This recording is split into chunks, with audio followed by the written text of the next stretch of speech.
pessoal, sejam bem-vindos a mais um vídeo da Boomerang.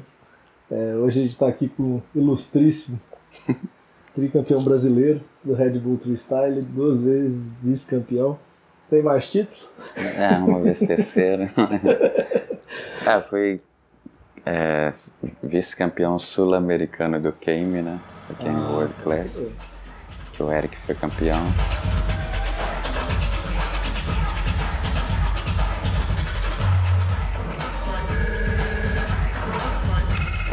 Sou formado em publicidade, né? Pegar todos os títulos. Formado em publicidade. Já ganhei um concurso de dança. É mesmo, cara? Tô tentando lembrar os títulos todos, deixa eu ver. Mas você dançava o quê?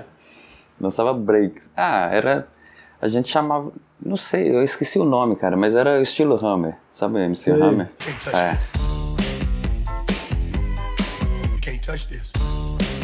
O Hammer era meu ídolo máximo. Pode crer, cara. Acho que tá bom de título. Da hora.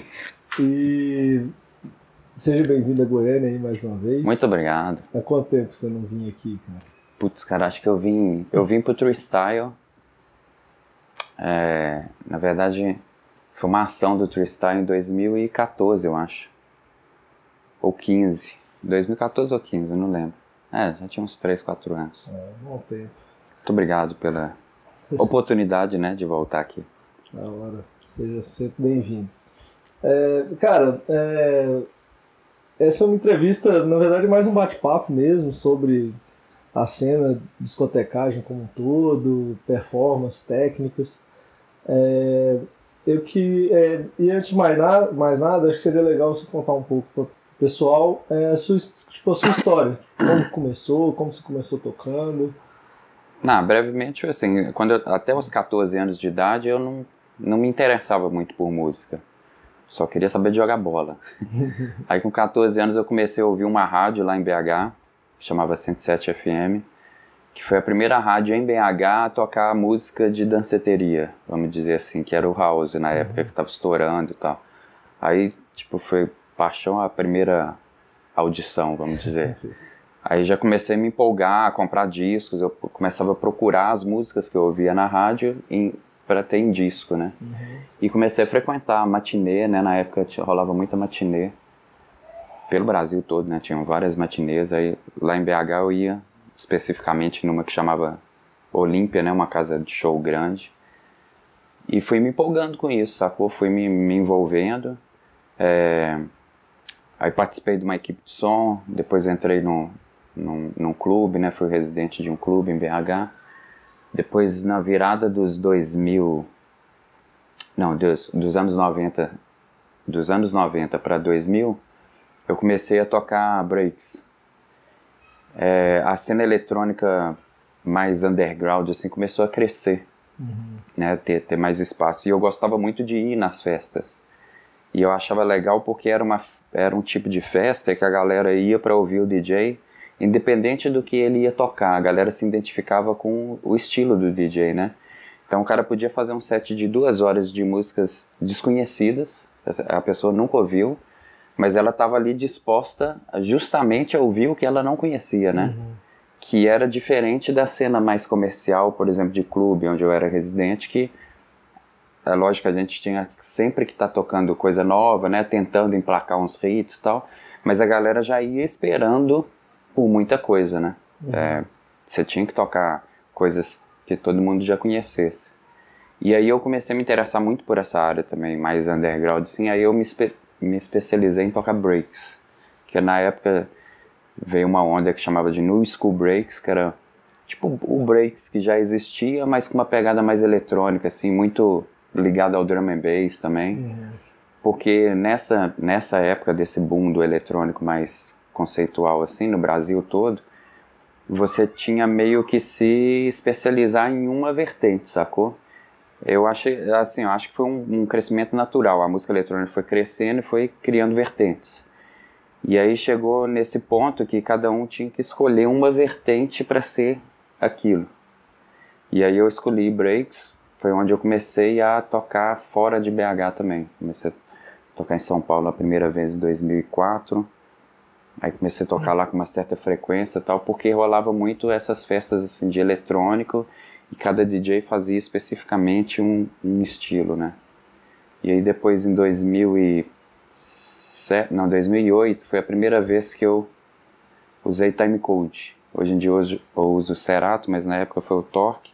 E aí abri um leque para poder tocar outras coisas. Porque nessa época que era do vinil, cada DJ era especializado em alguma coisa, mas porque também não tinha como você sair comprando disco de tudo, né? Sim. E aí depois do timecode, voltou a ser possível você tocar de tudo. Que é hoje em dia o estilo do Freestyle, né? Então meio que voltou ao que era antes, que era o DJ fazer baile, tocar de tudo.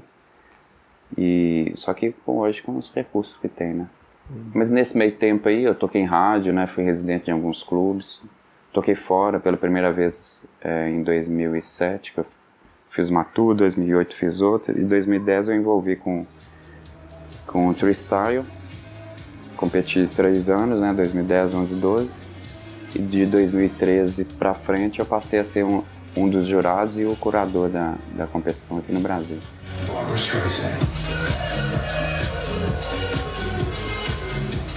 Resumidamente é isso. E com relação à performance propriamente dita, como é que foi sua história, sua caminhada? Eu sempre achei legal, assim, sempre curti. Na real, assim, no começo, quando eu comecei a tocar, foi década de 90, né? Começo da década de 90.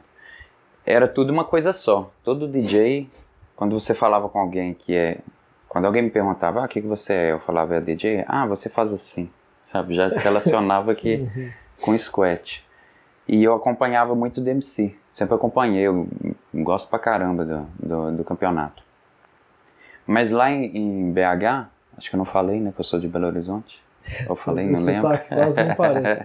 Quase não acontece. Mas tem gente que acha que é de Goiânia, né? O sotaque. Nessa época que era tudo uma coisa só, eu acompanhava o DMC, mas não tinha oportunidade, assim, eu tentava fazer alguma coisa, mas o que eu fazia de turntablismo era alguma coisa que eu pudesse usar no meu set. Não tinha, assim, um incentivo de treinar muito técnica, porque não tinha campeonatos, sacou? Lá em Belo Horizonte não acontecia. Eu fui participar de campeonato mesmo de performance a primeira vez em 2008, quando o DMC voltou quando voltou a ter DMC no Brasil, porque teve até 96 ou 97, parou e voltou em 2008. E aí quando eu vi que teria novamente, eu falei, bom, eu vou tentar entrar, vou reduzir, porque são 6 minutos, né, a apresentação do DMC. Eu falei assim, vou tentar condensar em 6 minutos tudo que eu sei fazer. E aí eu me inscrevi e tal, participei da eliminatória Sudeste, que tinha 25 DJs, e rola uma peneira durante a tarde, que cada DJ apresenta 2 ou 3 minutos da rotina, não me lembro, para passar para a noite. Eu achei que eu nem fosse passar para a noite, porque tinha desses 25, 20 eram DJs de São Paulo. E a grande maioria já acostumada com hip hop DJ e outros campeonatos que já aconteciam lá, então a galera já estava afiada com esse lance essa vibe de competição, né? E aí eu consegui até me classificar em quinto para essa parte da noite. E aí, assim, o fato de entrar na competição acaba ajudando também na discotecagem normal, porque você se força a aprender uma coisa mais difícil, vamos dizer assim, e quando você vai tocar, você se sente mais à vontade, né, para tocar. E aí depois, isso foi 2008. Em 2010 surgiu o Freestyle, que para mim é o conceito mais completo de campeonato para DJ. Não são competitivos, né, um com o outro, DMC, Freestyle. São diferentes, segmentos diferentes. Mas o Freestyle tem essa característica de englobar todos os skills do DJ, né? Tipo, o cara entender de música, ter vibe, né, de pista, saber amarrar uma coisa na outra, ter criatividade e ter também ali habilidade técnica para fazer alguma coisa de turntablismo, né? Então eu voltei a me dedicar também à competição a partir de 2010.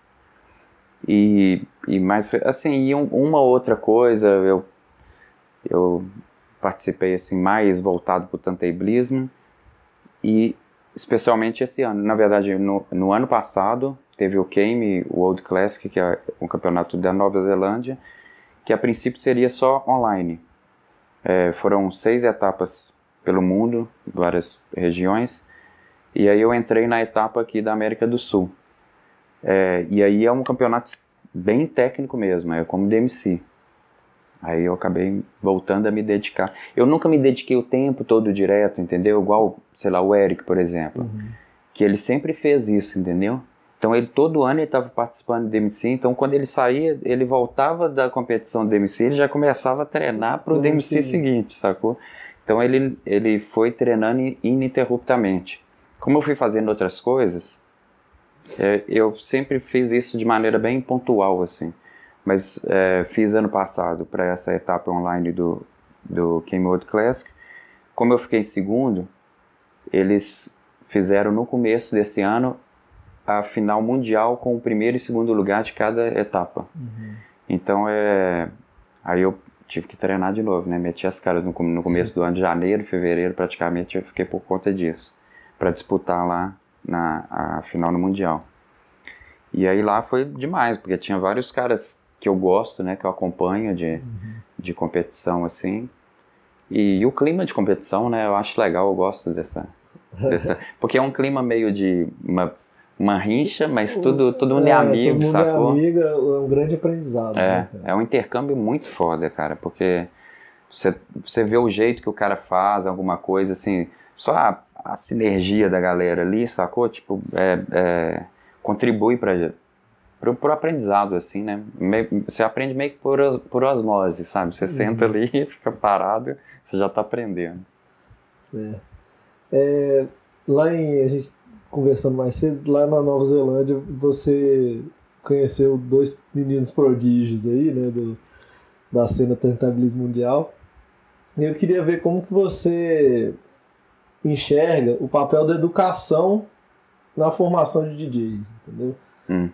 Você também é professor, mas eu queria que você discorresse um pouco sobre o que o Brasil precisa fazer para a gente chegar no nível desses caras.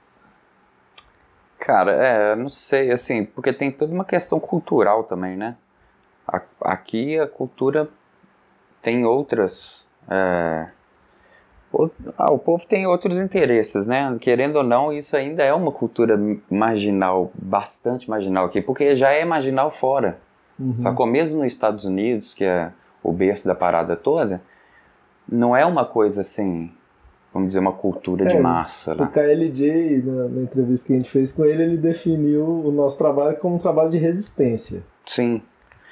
Porque como a gente gosta, é uma forma de arte. Como a gente gosta muito disso, por exemplo, a minha intenção ao dar aula é passar essa informação, sacou? Mas não é nem que eu penso assim, nossa, eu preciso fazer isso pelo futuro, sabe? É porque eu gosto. Sim, eu tenho vontade, é uma vontade natural. Eu acho que todo mundo, quando gosta de uma coisa, tem uma vontade natural de falar daquela coisa. E de mostrar para outra pessoa, né? Olha, faz isso aqui também, sacou? E aí, a gente, naturalmente, você vai perpetuando isso. Mas assim, eu não sei se um dia o Brasil vai ter... Na real, assim, o Brasil já está num nível, sabe, se você for colocar... por exemplo, eu e o Eric fomos pro Cayme World lá. E aí eles cruzaram o campeão de uma etapa...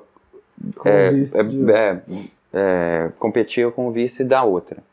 Então, como eu fui vice aqui, eu competi, a minha primeira batalha foi contra o campeão europeu. Aí eu falei assim, puta, não vai rolar, né? Eu vou perder, porque o cara, ele é cabulosíssimo em squat, o Kemilix. E aí, ele é polonês. Os poloneses também têm uma cultura de squat foda, né, cara? Isso, né? Os caras são muito bons. E o Eric pegou o americano, Toltec. que foi inclusive campeão do DMC uma semana depois. Ele perdeu para o Eric, mas na outra semana ele competiu no DMC Estados Unidos e foi campeão da categoria Supremacy. Então, assim, no final das contas, o Eric e eu ficamos em quinto e sexto.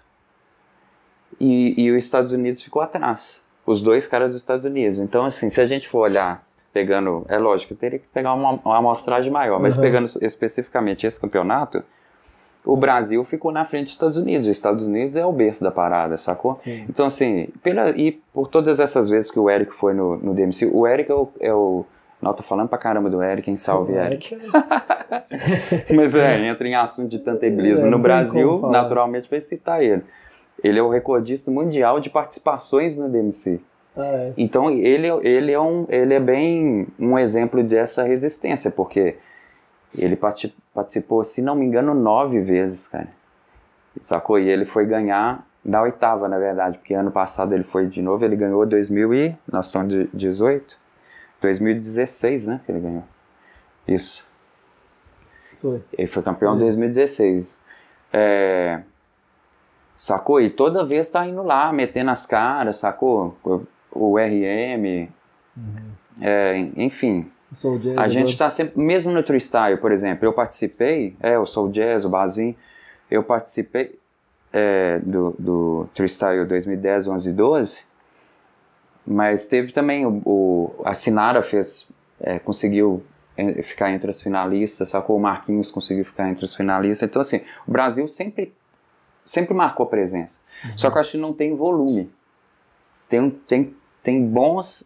E talvez até por ser uma coisa aqui mais difícil, quem destaca tem que ralar muito, né? Então chega lá fora mais competitivo, sacou? Talvez... Você tinha perguntado o que eu acho que é do futuro? Né? O que a gente precisa fazer, né? Não sei especificamente o que. Eu acho que assim, que cada um, todo mundo, nós todos que gostamos, né? Quem tá assistindo isso provavelmente é quem gosta também. Já passou desse tempo todo escutando a gente. Se você está aí ainda, com certeza você gosta disso. Então é missão sua também ajudar a espalhar isso, sacou?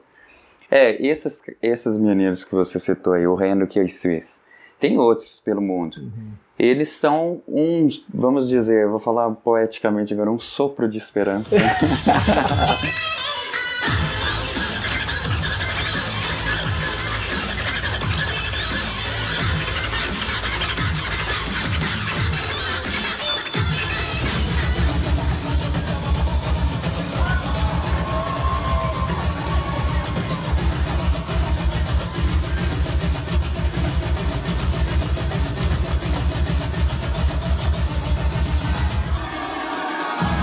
De que isso tem futuro, sacou? Porque, na verdade, assim, se você pegar o Renda, por exemplo, é como se ele fosse, assim, esses meninos nerds, né, de videogame, só que o videogame dele é um par de toca-disco e um mixer, sacou? Ou seja, isso ainda tem... É porque a gente tá envolvido, a gente gosta demais, a gente assiste, é a coisa mais foda do mundo, tem um par de toca-disco e um mixer, pô, é muito legal ficar mexendo com música ali, você... fazer squat, a forma cortar. De interação muito da hora. É instrumento mesmo, assim, é muito foda. Mas a gente não sabe até quanto isso é interessante para os outros, né? A gente que está imerso nisso. E aí você vê uma criança que poderia estar lá no videogame destrinchando isso dessa maneira, faz, pô, isso tem uma relevância até para criança, chama a atenção até de uma criança, né? Então tem futuro, sacou? É uma coisa que eu acho que tem, mas é lógico, cara, mudou muito, né? Até a relação de música, a relação de DJ, porque, como eu te falei, na década de 90 já era interessante pro DJ fazer isso. Tipo assim, o interesse do DJ já era isso. Não tinha, só que o DJ foi ampliando tanto, tem DJ em tudo qualquer lugar e de tudo qualquer formato, né?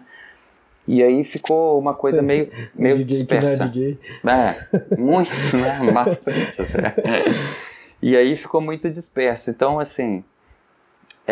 inclusive, eu já tive essa conversa com o Crazy, cara. Que o Crazy, pra mim, é a minha referência principal, assim. Ele e o A-Track são os dois principais.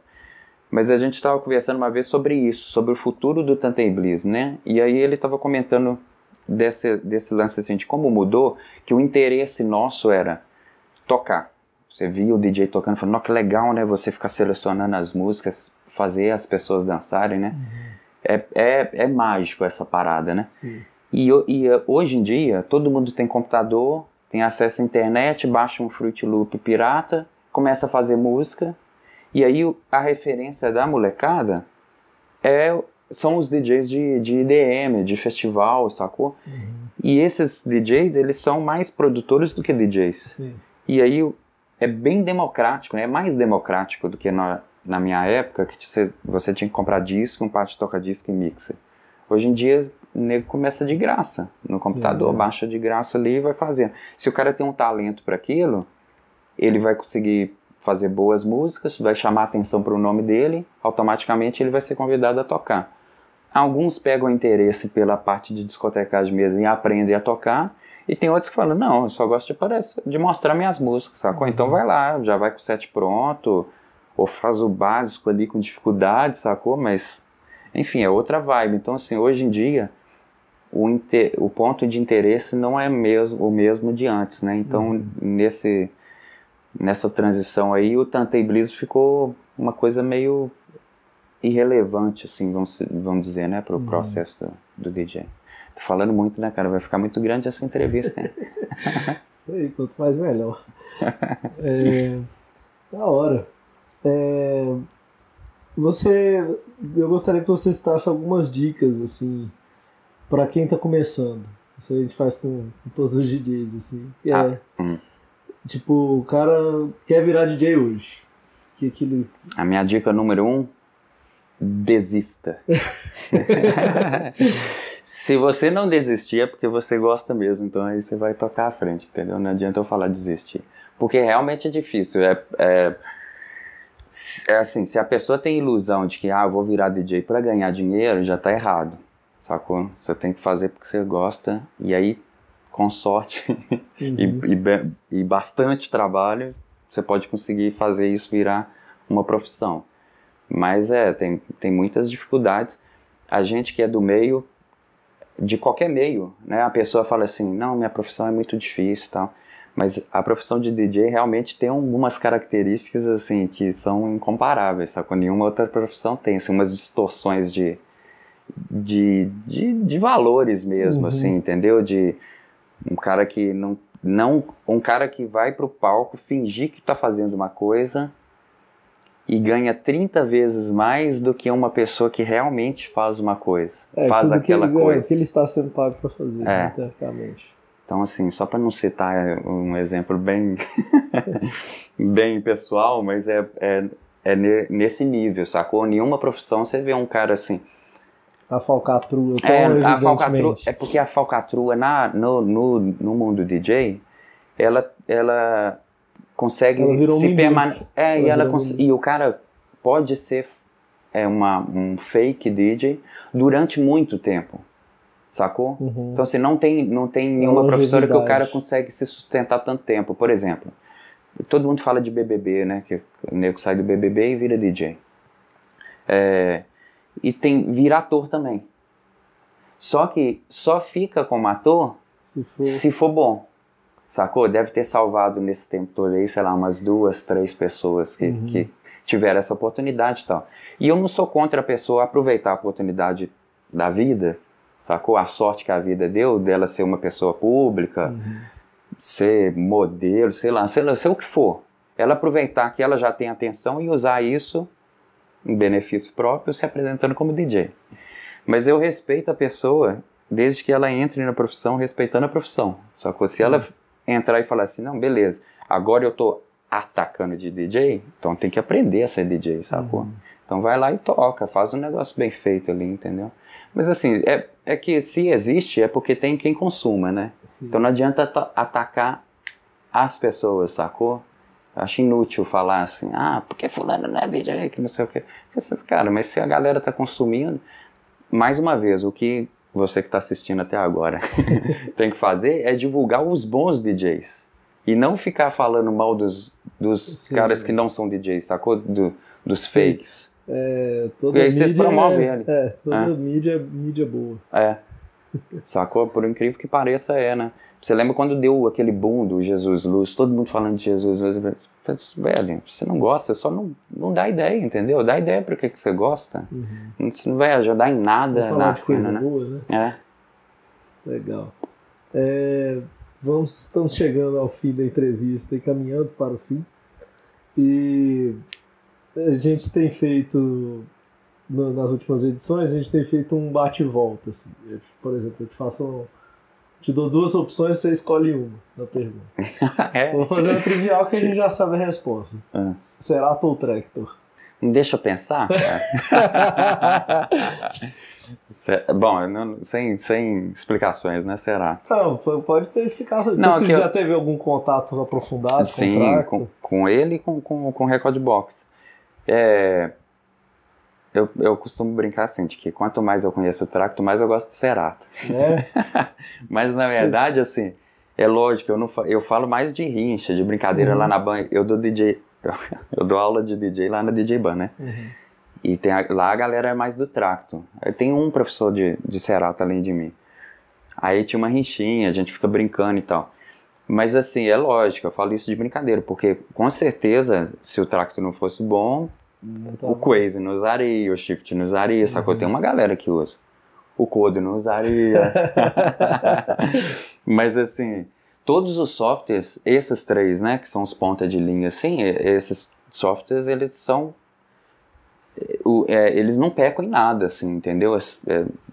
No funcionamento e tal, beleza. Vai ter características, né? Vão ter características que vão fazer você definir se você quer um ou outro. Então, assim, por tudo que eu conheço de todos, eu ainda prefiro o Cerato. Abrindo um parênteses, a gente estava tendo essa conversa também. Não, o timecode não faz diferença. Não tá ali. Como assim? Tipo assim, porque a galera fala que o Tractor tem um lag, tá? Não é esse o problema. Não é essa a diferença chave da parada. São funcionalidades do próprio software. Porque o timecode que a gente estava conversando é uma tecnologia de 1970. Sim. Não sofreu nenhuma inovação significativa, assim, de um pro outro. Assim, especificamente o timecode vinil, o primeiro Tractor, ele dava ele perdia referência. Você não conseguia fazer B-jungle, por exemplo. Porque uma hora a marcação estava aqui, você puxava rápido, ela já estava em outra posição. É porque ele não tinha o modo relativo. Não, tinha, acho que tinha. Não, tinha o modo. Senão não ia... Na verdade, assim, o modo absoluto, né, que é o vinil mesmo, ele sempre vai estar no mesmo ponto. Sim. Mas se a agulha pular, pulou. Mas quando era no outro modo, ele não conseguia segurar a marcação. O torque também tinha esse defeito, mas isso há 10 anos. E o Cerato, já no primeiro, ele tem um sistema lá de mapeamento lá, que ele consegue ter essa precisão. Só que hoje em dia, isso já mudou. Assim, o Cerato fez isso primeiro, mas depois os outros fizeram, sabe? Nem existia Record Box, a Record Box já surgiu tendo isso, entendeu? Então, assim, isso, né, que é a precisão ali da marcação e tempo de resposta, esses softwares não erram mais nisso, entendeu? Isso daí é igual para todos. Aí vai ter diferença, assim, de ferramentas. Por exemplo, o Tractor, ele realmente tem mais ferramentas. Você vê pelo arquivo de instalação, que eu nem lembro exatamente, mas é como se fosse assim, o Cerato deve ser uns 200 MB, o Tractor é mais de 1 GB. Então, assim, ele é um software parrudo. Mas aí vai de você falar assim, essas ferramentas me servem ou serve essa daqui? Porque tem algumas ferramentas que o Cerato tem que não tem no Tractor, e obviamente vice-versa. E aí, por comparação, assim, as coisas que o Tractor tem, que o Cerato tem, me fazem querer ainda usá-lo, entendeu? Mas, por exemplo, o Record Box tá vindo pesado. Inclusive, até porque ele pegou um know-how. Deixa eu pensar outra. É a mesma que eu fiz com a LG. Celção ou Marlboro? Cara, o Marlboro, porque eu tinha o Funk Brasil, o primeiro disco Funk Brasil, foi um dos primeiros discos que eu comprei, né? Tinha um Megamix, tem, né? Um Megamix lá, né? Que é bem louco, assim, que juntava vários freestyles que tocava no começo dos bailes funks, né, lá do Rio de Janeiro. Babu ou Total Eclipse? Porra. Acho que o Total Eclipse. É muito... Os Beat Jungle dele é demais.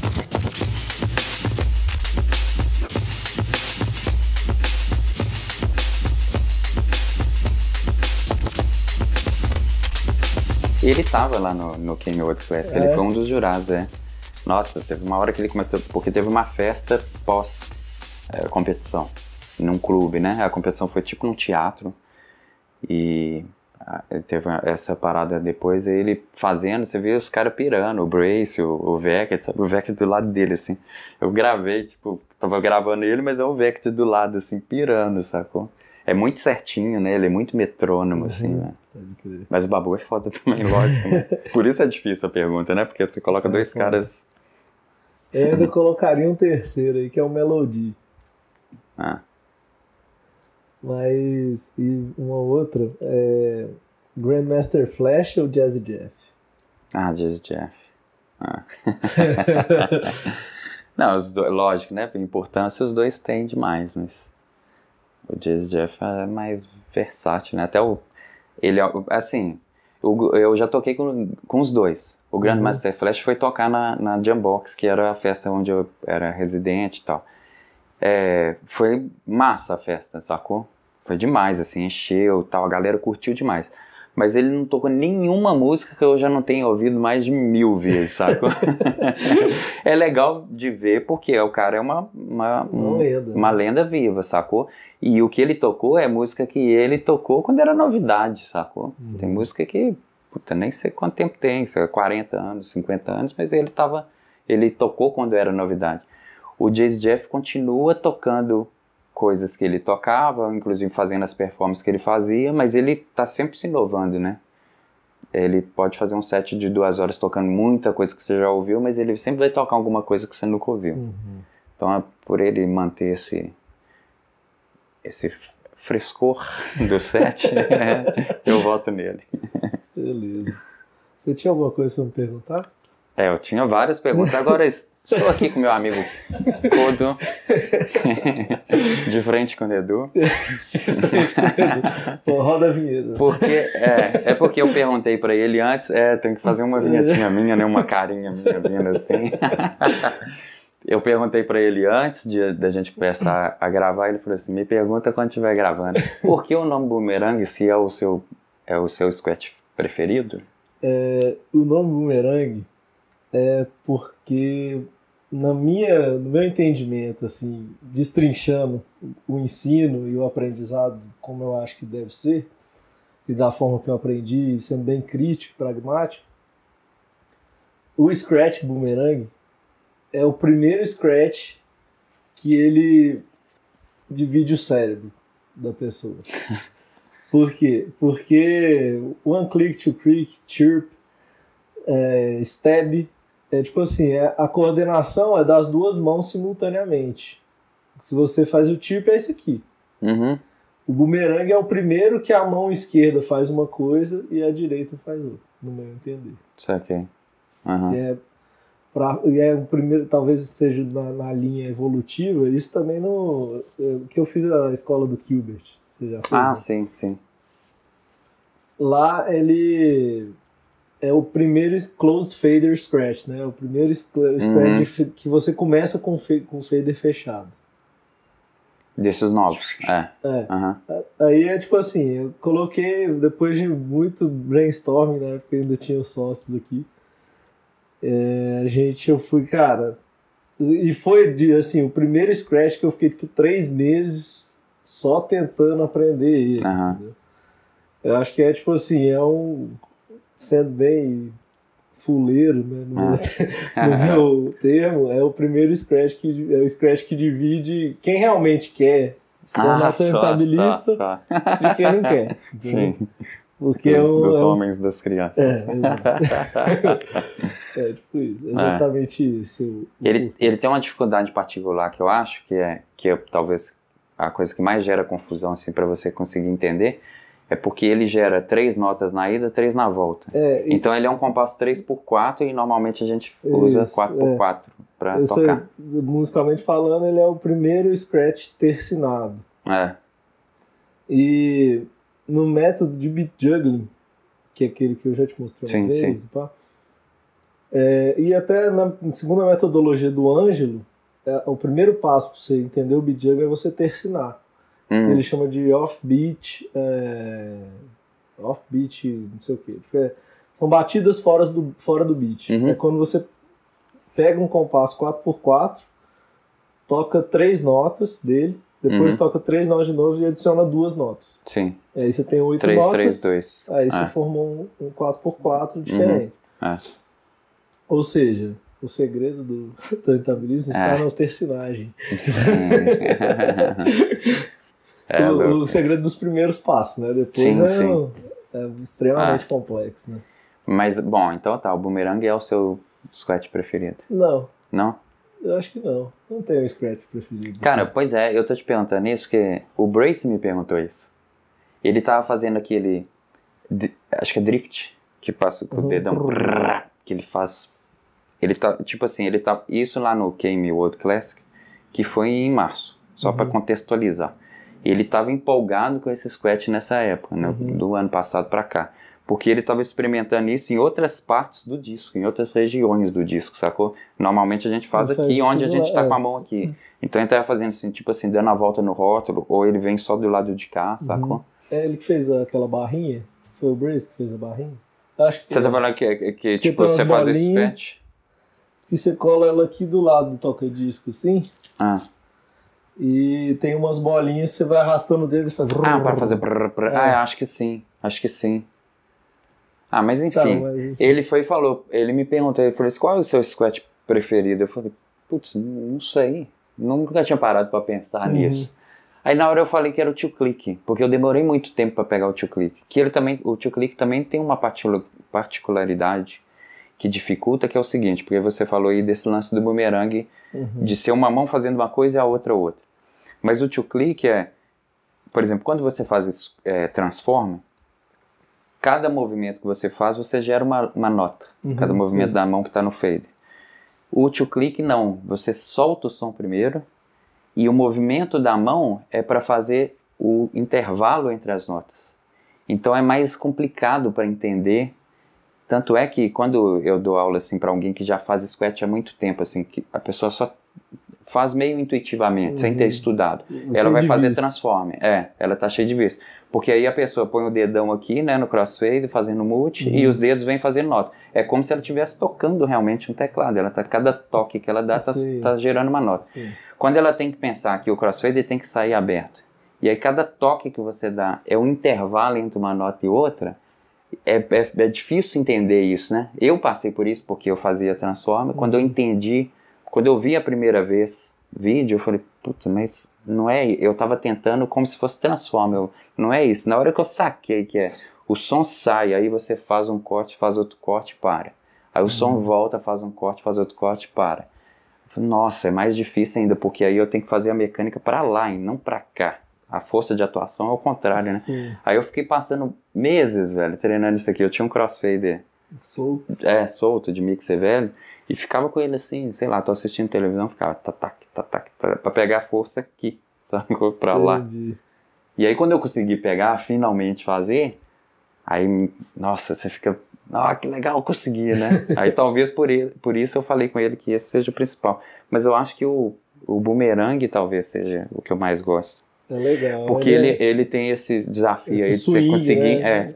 encaixar essa melodia num beat de maneira que faça sentido, né?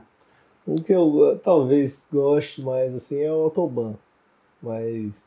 Que é derivado dele, né? Dois boomerang. O taser também eu acho demais. Que é tudo isso, abre, fecha, clique, né? Abre, fecha, clique. O taser, ele é um outro, eu acho que é tipo assim, o boomerang é um degrau, na minha opinião, e o taser é outro. Que é uma outra forma de interação ali com o vinil. Né? Beleza. Nossa, essa parte final tá extremamente técnica, Agora hein, você quer dar um nó na cabeça? Faz tudo isso que você fez no hamster style, com crossfade. Não, aí não dá, cara. Eu toco hamster style. Aí tem mas você não faz do outro jeito. Tem alguns scratches, por exemplo, Swing Flare, que eu tiro ele do jeito normal e depois eu passo pro Você Hunter. consegue fazer do outro lado? Sabe o Tiger Style? Não. Ó, ele tem o melhor solo de squat. Depois eu vou te mostrar esse vídeo. Mas quem quiser procurar Tiger A Style. gente bota na descrição. É isso. Demais, cara. Ele é muito. Você já deve ter visto coisa dele. Mas enfim, ele faz. Tem hora. Eu vi um vídeo dele que, tipo, cara, nos comentários você vai ver a galera toda perguntando assim, como você faz isso? Ele começa a fazer do lado de cá, aí tem hora que ele passa pro lado de cá. Primeiro que ele já conseguiu setar o mix pra cortar dos dois lados, mesmo lado. Sacou? Eu já vi. Aí ele faz aqui, depois ele tá fazendo aqui. Velho, ele faz só é exibicionismo, sacou? Entendi. Tipo assim, não preciso, o som é o mesmo. Aqui no Brasil tem um doido, o RCD, lá de Brasília. Eu fui no Scratch, meu chegado. Ah, é? Ele corta pros dois lados. Ele tem um... Ele já cortava, saca? Tipo, com mixer, virando a chave. E agora ele comprou um Raiden Fader, que tem como você pôr ele pra cortar pros dois lados. Aí lá na DJ, no encontro de DJs que a gente foi, o doido lá, cortando pros dois lados. E ele corta pra risco pra caralho. É mesmo? Bom pra caralho. Pô, isso é foda, cara. Mas é isso aí. Essa foi a nossa entrevista aqui, visita ilustríssima do amigo Nedo Lopes. Seja mais uma vez sempre bem-vindo aí. Muito obrigado, velho. E considerações finais. Obrigado pelo convite, obrigado por você que suportou até agora. para o nosso, só tenho nossos amigos DJs, né? Agora com 50 Valeu, minutos salve de meus vídeo. DJs. Um meus abraço amigos. pra vocês dois aí. Abraço, mãe. Mas é isso, velho. Valeu. Quem quiser me achar aí nas redes sociais é tudo Nedo Lopes junto. Valeu, velho. Obrigado, cara. Valeu, até mais.